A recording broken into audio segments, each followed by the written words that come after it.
C'est le deuxième pilier en question ce matin, partie intégrante de la sécurité sociale suisse. La prévoyance professionnelle a subi de plein fouet à la fois la suppression du taux plancher pour le franc suisse, l'introduction des taux d'intérêt négatifs, et puis à cela, on en parlait, s'est ajouté aussi un nouveau paramètre, l'augmentation de l'espérance de vie des retraités, particulièrement marquée chez les hommes. En moins de 5 ans, elle a gagné presque une année. Alors évidemment, c'est une très bonne nouvelle pour les retraités, un peu moins a priori pour les caisses de pension qui du coup vont devoir trouver davantage d'argent pour assurer les retraites. Comment faire? Est-ce qu'on est à un tournant là dans la prévoyance professionnelle? On en parle avec l'invité de la rédaction, c'est Olivier Ferrari. Bonjour. Bonjour. Merci d'être avec nous, vous êtes spécialiste des fonds de pension. Ça pourrait a priori paraître anodin, mais quand même, cette espérance de vie des plus de 65 ans qui gagne quasiment une année, 11 mois, qui passe de 18,9 à 19,7 ans, de 2010 à 2014. Donc quand on a 65 ans, on a une espérance de vie, surtout chez les hommes, qui augmente quasiment d'une année. Ce n'est pas influent sur les caisses de pension. C'est pas une très très bonne nouvelle, ça? Alors, au point de vue humain, je trouve ça fantastique. Maintenant, au point de vue de caisse de pension, on est depuis des décennies dans un accroissement de l'espérance de vie tant hommes que femmes. Et ceci, on l'a vu grâce aux soins médicaux, grâce à la qualité de vie, grâce à la nourriture. Et naturellement, c'est un défi qui se présente à nous qui est fantastique. Et bientôt, nous aurons, on parle de dizaines d'années d'augmentation d'espérance de vie. Donc, on est devant un phénomène de société. Vous parlez de tournant. Clairement, nous sommes face à un changement de la destinée de l'être humain en général et on doit l'intégrer au niveau du fonctionnement de notre société. Donc on est à un tournant, vous le confirmez. Ça veut dire concrètement que les caisses vont devoir trouver par rapport à cette augmentation de l'espérance de vie 2% d'argent en plus pour assurer les retraites. C'est correct ce chiffre de 2%, Olivier Ferrari? Alors j'ai calculé que pour quelqu'un qui aurait une rente de 1 000 francs par mois aujourd'hui, on doit payer pendant une année à peu près 12 000 francs de plus. Sur 18 ans de préfinancement, c'est 55 francs de réduction de la rente actuelle pour pouvoir servir cette année de plus, sachant que ce sont les 5 dernières années considérées et que si l'on continue, on est plus loin que cela. On est plus que d'augmentation de 2%. Cet argent, on a l'impression que c'est peu de choses, 2%, ça n'est pas rien. Cet argent, on va le trouver où? Dans l'économie. La problématique et le préopinion que j'avais avant, qui intervenait quand il parlait de différentes solutions.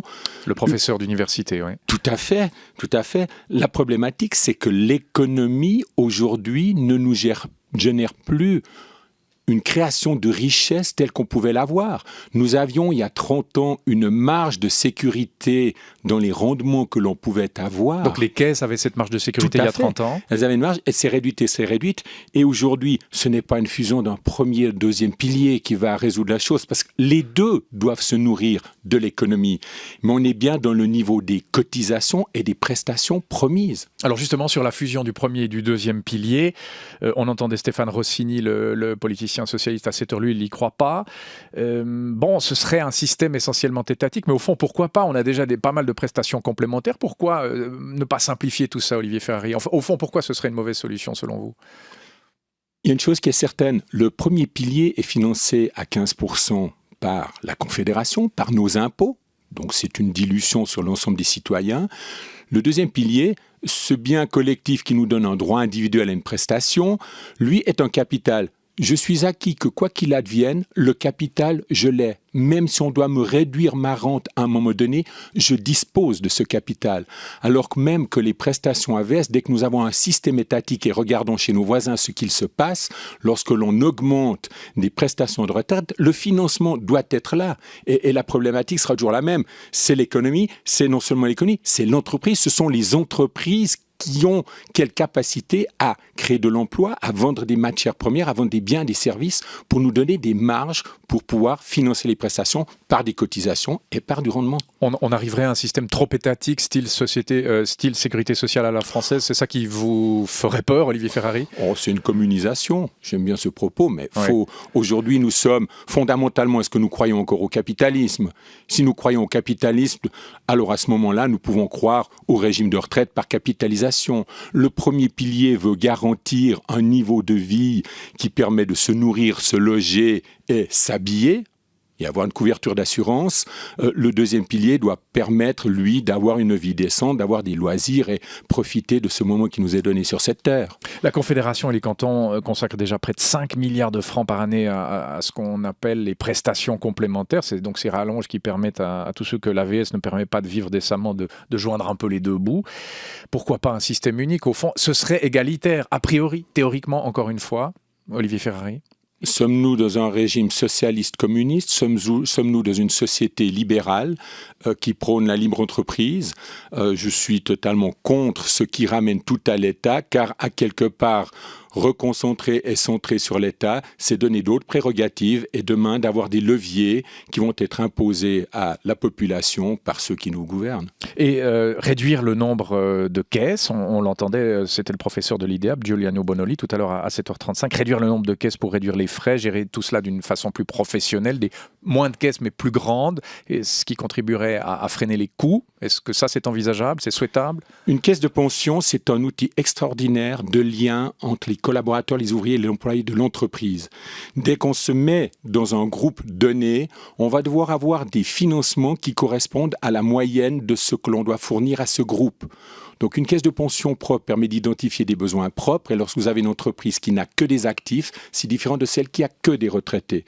Donc les frais que l'on met en avant maintenant depuis plusieurs années pour améliorer les prestations, c'est camoufler cette réalité que nous avons clairement aujourd'hui. Nous avons des prestations dont les cotisations ne sont plus en adéquation.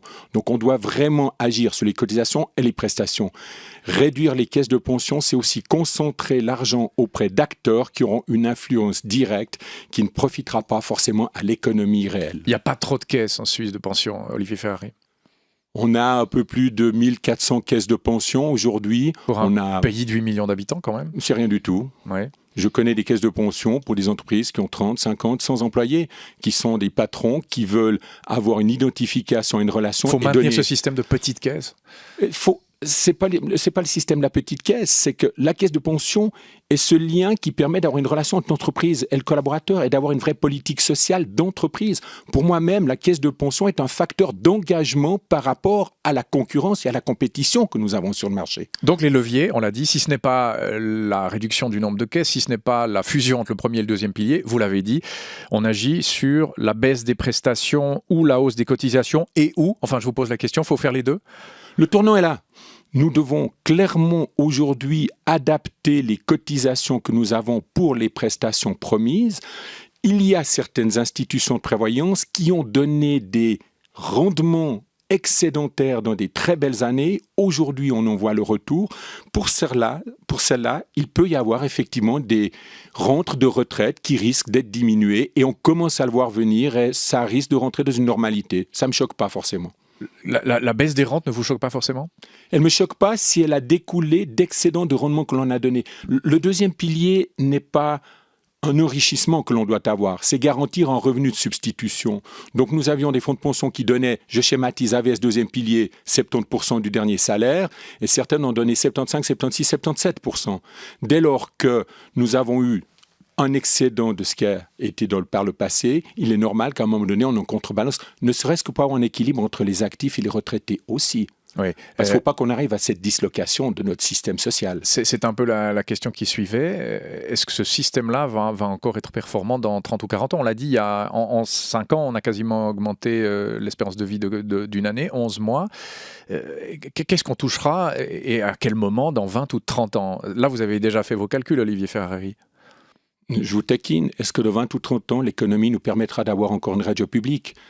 Oh là là, mais alors là, je ne peux absolument pas répondre à cette question, si ce n'est que j'espère que oui. Mais enfin, c'est pas le sujet. Non, mais je vous taquine. Nous avons une évolution fondamentale de l'économie. Nous avons un nouveau paradigme qui est en train de se mettre en place. Nous avons des sociétés occidentales qui arrivent maintenant non plus à des pyramides des âges, mais nous arrivons à une sorte de bouteille. Oui, la pyramide marche sur la tête, on le sait depuis quelques années. Elle ne marche pas sur la tête. On est carrément dans une bonne bouteille de Bordeaux ou bien d'un bon laveau.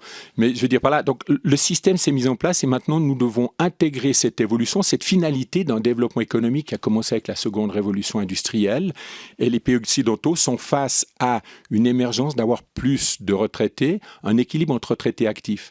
Et de fusionner premier et deuxième pilier, c'est d'avoir le danger que demain les actifs ne soient plus d'accord ou les retraités, il y a un poids qui devienne déterminant. Ce système donc des 3 piliers, on le garde tel quel, au fond? Alors, il convient de s'assurer qu'on ait une base qui permette à chacun de vivre décemment.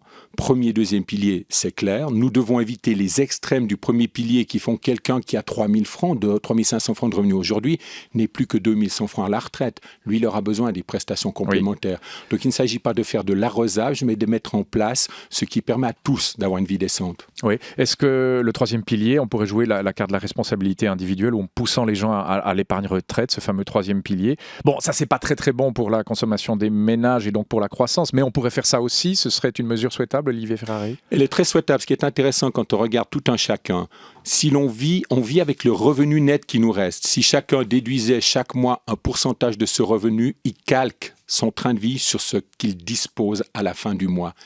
Et dès lors, il peut ainsi constituer pour sa retraite ce complément qui est aussi une forme de responsabilité individuelle. On ne peut pas tout donner à la collectivité. Il y a la caisse de pension de l'État de Genève, et on sortait cette info il y a quelques jours, qui a perdu 75 millions en 2015. On a l'impression qu'à ce rythme, elle va imploser ou s'effondrer sur elle-même. La fortune d'une caisse qui, a priori, ne doit servir qu'à générer des intérêts, commué ensuite en rente pour les personnes. Quand le capital est entamé pour payer ces rentes, évidemment, le système est en train de s'effondrer. Vous feriez quoi à la place de ceux qui gèrent la caisse de pension de l'État de Genève, à la lumière de tout ce qu'on vient de dire ces 10 dernières minutes, Olivier Ferrari? À l'égal de toutes les caisses publiques qui sont dans la même difficulté, elles se trouvent là non pas parce qu'elle a eu un rendement négatif l'année passée, mais parce qu'à un moment donné de son développement, l'État ne payait pas sa cotisation parce qu'il avait légalement droit à cela, et aujourd'hui, il lui manque cette part de capital qui lui permet d'avoir le rendement sur la durée, et non pas sur 2015, mais regardons les années d'avant, qui lui permet d'être fondé dans les capitaux qui couvrent les prestations. Et ça, c'est un problème que nous avons hérité.